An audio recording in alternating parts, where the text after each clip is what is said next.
But there is one area where not only have we not made progress, but we have lost ground.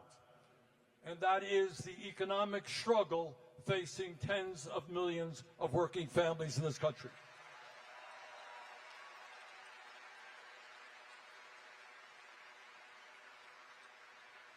Back in 1944, in a State of the Union address, President Franklin Delano Roosevelt, one of our very greatest presidents, he said something very profound.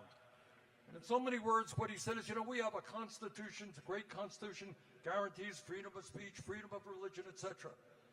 But what we need to do is incorporate it into our values the understanding that economic rights are human rights.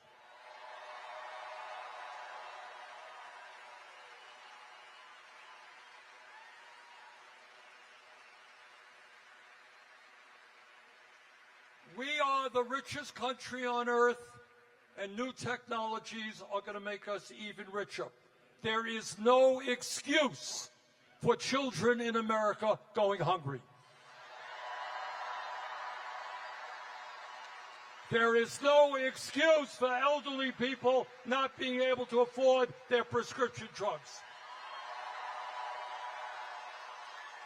There is no excuse for 800,000 people sleeping out on the streets.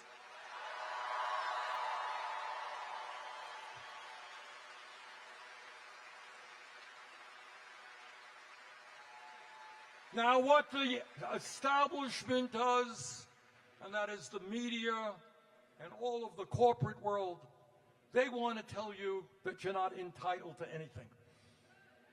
That life is a struggle, that it's dog eat dog, and if you were born poor or working class, tough luck. Well, I have a different vision for America.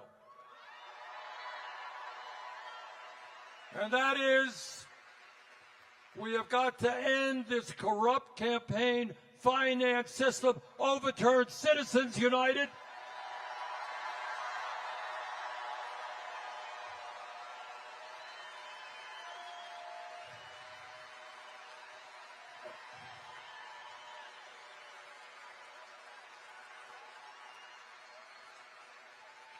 And move to public funding of elections. Elon Musk should not be funding our elections.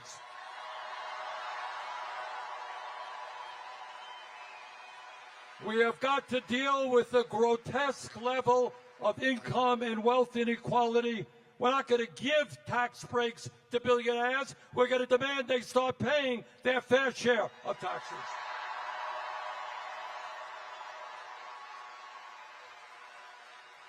We're not going to tolerate tens of millions of workers trying to get by on starvation wages. We're going to raise the federal minimum wage to a living wage.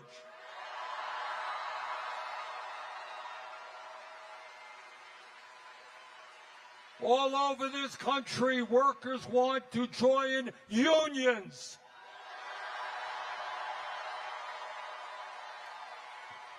Because when you're in a union, you get better wages, better benefits, better working conditions. We're going to pass legislation that stops corporations from acting illegally against workers who want to join unions. A lot of people in Washington are talking about cutting Social Security. We're not going to cut Social Security. We're going to expand Social Security.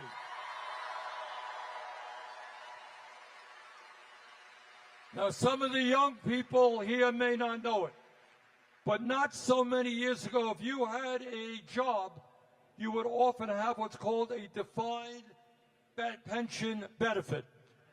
In other words, you worked and part of the benefits were that when you retired, you knew you got a check every month for a certain amount. We got to bring back defined pension benefits.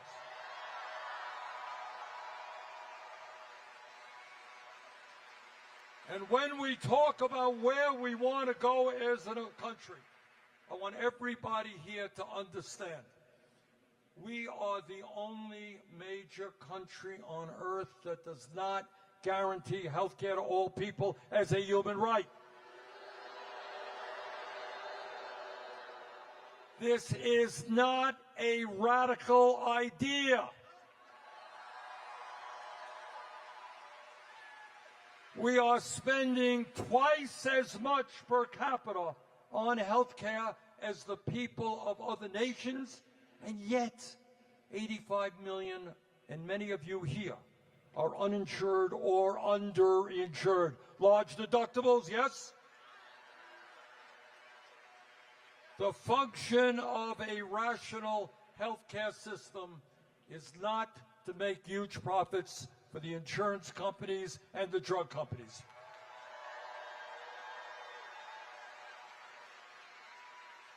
We need a Medicare for all single-payer program.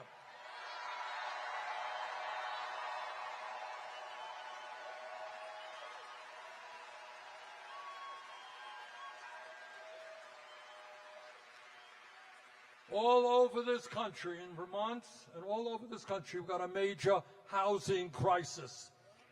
It's not just that 800,000 are homeless. 20 million Americans are spending 50% of their limited incomes on housing. That's crazy.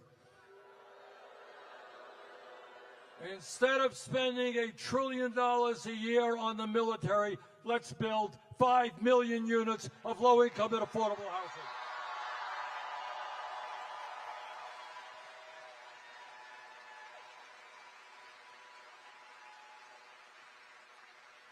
We live in a competitive global economy.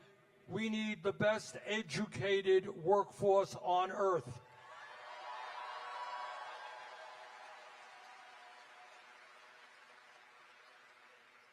It is beyond absurd that young people who want to get a higher education or go to trade school have to go deeply in debt in order to do that.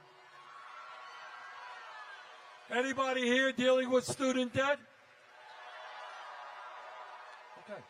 Just think about it. We desperately need more doctors, more nurses, more psychologists, more dentists, more construction workers, more plumbers, more electricians.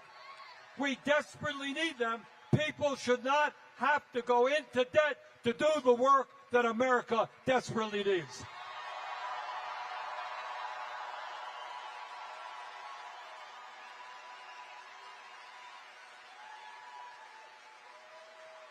It is not a radical idea. It is not. 100 years ago, working class people said, you know what, we want our kids not to be working in factories or in the fields. We demand public education. And we got that.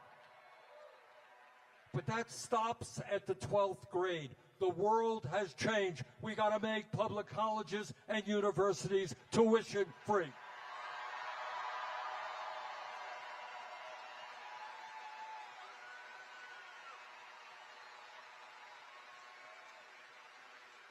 We want the best educated population on earth. From child care to public schools to higher education. That's what we should be doing.